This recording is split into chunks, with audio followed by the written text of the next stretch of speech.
Hello दोस्तों मैं आप सबको आपके YouTube चैनल में क्लास में एक बार फिर स्वागत करता हूं। आज हम लोग नंबर सिस्टम संख्या पद्धति को आगे कंटिन्यू करेंगे और आज हम लोग क्वेश्चन स्टार्ट करेंगे और ये क्वेश्चन बहुत लेंथी भी है और इम्पोर्टेंट भी है। कैसे इस क्वेश्चन को सॉल्व करना है इसको हम यहाँ पर देखते हैं दोस्तों। ठीक है, लिखा हुआ 71 और एक अज्ञात संख्या के गुणनफल में 47 जोड़कर एक नई संख्या प्राप्त की जाती है। क्या लिखा हुआ है पहले देखते हैं। 71 तथा एक अज्ञात संख्या के गुणनफल में, तो आपने 71 लिख लिया यहाँ पर और जो लिखा हुआ है कि एक अज्ञात संख्या, तो अज्ञात संख्या को हमने n मान लिया। इन दोनों के गुणनफल में क्या जोड़ना है, 47 जोड़ना है। 47 जोड़कर एक नई संख्या प्राप्त की जाती है। तो ये आपकी एक नई संख्या प्राप्त हो गई है अकॉर्डिंग टू क्वेश्चन। जैसा क्वेश्चन ने बोला वैसा मैंने कर दिया यहाँ पर। उस नई संख्या को जो आपकी संख्या प्राप्त हुई है 7 से क्या करना है, विभाजित करना है। तो 7 से विभाजित कर दिए। ठीक है, 7 से विभाजित करके 98 भागफल प्राप्त होता है। तो जब इससे डिवाइड करोगे तो आपके पास भागफल कितना प्राप्त होगा, 98 प्राप्त होगा। तो बताना है कि वह अज्ञात संख्या निम्न में से किस संख्या का गुणज है। तो पहले यहाँ पर n की वैल्यू सॉल्व करके यहाँ पर निकालनी है। तो सबसे पहले क्या करना है, 71 मल्टीप्लाई n प्लस का 47 आपको एडिशन लिखना है और यहाँ पर 7 से मल्टीप्लाई कर देना है।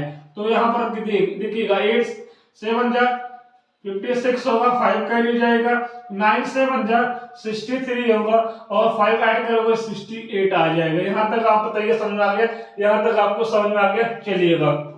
ठीक है, तो एक काम करते हैं 71 मल्टीप्लाई n और यहाँ पर आपका 868 में माइनस कर देंगे 47। जब आप माइनस करोगे तो आप कितना आएगा, तो यहाँ पर देखिएगा 16 में 7 माइनस करोगे कितना आएगा, 9 आएगा। ठीक है, 9 आएगा। फिर उसके बाद यहाँ पर 7 बचा हुआ, 7 में से 4 माइनस करोगे 3 आएगा। फिर आपका यहाँ पर कितना बचेगा, 6 बचेगा। ये बात समझ में आ गई, इतनी बात आपको समझ में आ गई है।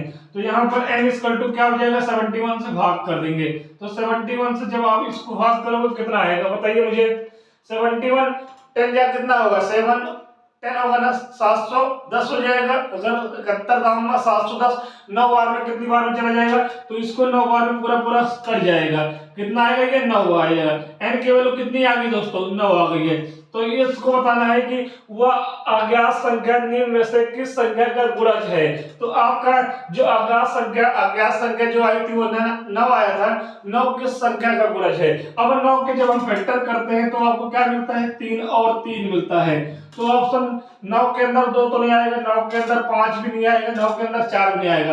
तो 9 का जो गुणज होगा वो 3 होगा। तो इसका राइट आंसर क्या हो जाएगा, 3 हो जाएगा। तो इस क्वेश्चन का आंसर ये आपका 3 आ चुका है।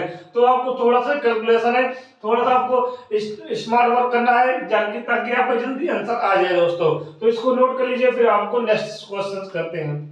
सेकंड क्वेश्चन हमने आपको बता दिया, क्वेश्चन नंबर 26 है दोस्तों। तो इस क्वेश्चन में बोला गया है कि यदि दो संख्याओं के योग को उन संख्याओं से अलग अलग गुणा किया जाए। ठीक है, क्या बोला गया, यदि दो संख्याओं के योग को उन संख्याओं से अलग अलग गुणा किया जाए तो बताना है गुणनफल क्रमशः 247 और 114 आता है। उन संख्याओं का योगफल ज्ञात करना है। तो वह संख्याएं हमारे पास है। तो हम लोग सबसे पहले बेसिक तरीका करते हैं अकॉर्डिंग टू प्रश्नानुसार। बोल रहा है कि उन संख्याओं के योग को, तो पहली संख्या हमने a माना है, दूसरी संख्या क्या माना है, b माना है। इनके योगफल को अलग अलग संख्या पहले हम गुणा करते हैं a से गुणा किए, फिर उन्हीं संख्याओं का योगफल यहाँ पर बोला गया है, योगफल मल्टीप्लाई b। तो ये समझिएगा, उन संख्याओं के योग को उन संख्याओं से, मतलब उस संख्या क्या है, a और b तो है।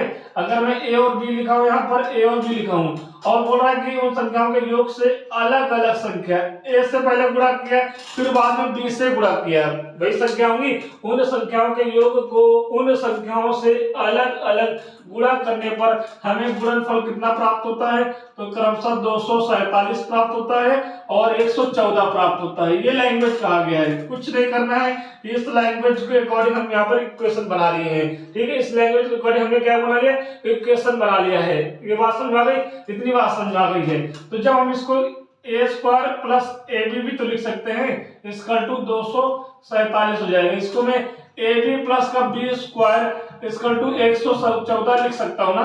ये हमारे पास दोनों चीज है, तो मैं क्या करूंगा, दोनों को ऐड कर दूंगा। पहले ए स्क्वायर लिखूंगा, फिर यहाँ पर बी स्क्वायर लिखूंगा, फिर यहाँ पर ए बी और ए बी कितना हो जाएगा, 2ab हो जाएगा। जब मैं इधर ऐड करूंगा 4 और 7 11 होगा, 5 और 1 6 हो जाएगा, और यहाँ पर 3 हो जाएगा। तो ये आपका क्या है, A square plus B square plus 2ab, तो ए प्लस बी का होल स्क्वायर है ना, ये ए प्लस बी का होल स्क्वायर इसका कितना हो जाएगा, 361 हो जाएगा। स्क्वायर हटाओगे तो क्या हो जाएगा, अंडर रूट लग जाएगा, और ये अंडर रूट किसका है, 19 का है। तो ए प्लस बी बराबर कितना आ गया, 19 यहाँ पर आपका आ गया है। तो इसका आंसर ऑप्शन यहाँ पर ऑप्शन में अभी जब हम लोग वीडियो पढ़ेंगे तो वहां पर आपको क्वेश्चन लगा दिया जाएगा, 4 ऑप्शन दिए गए हैं, वो ऑप्शन यहाँ पर उतर नहीं पाया दोस्तों। तो इस क्वेश्चन का ऑप्शन क्या है, 19, क्योंकि उन संख्याओं का योगफल निकालना है। तो उन संख्याओं का योगफल कितना आ गया, 19 आ गया है। तो इसका आंसर कितना हो जाएगा, 19 हो जाएगा, 19 आ जाएगा। तो समझ में आ गया, लैंग्वेज को पकड़ेंगे तो आराम से हो जाएगा, ज्यादा टाइम नहीं लगेगा दोस्तों, बिल्कुल आराम से क्वेश्चन हो जाएगा। फिर एक बात समझ लीजिएगा, यदि दो संख्याओं का योगफल यह है, और उन्हीं संख्याओं को अलग अलग पहले a से मल्टीप्लाई करो, फिर b से मल्टीप्लाई करो, तो जो गुणनफल आएगा वो 114 और 247 आएगा।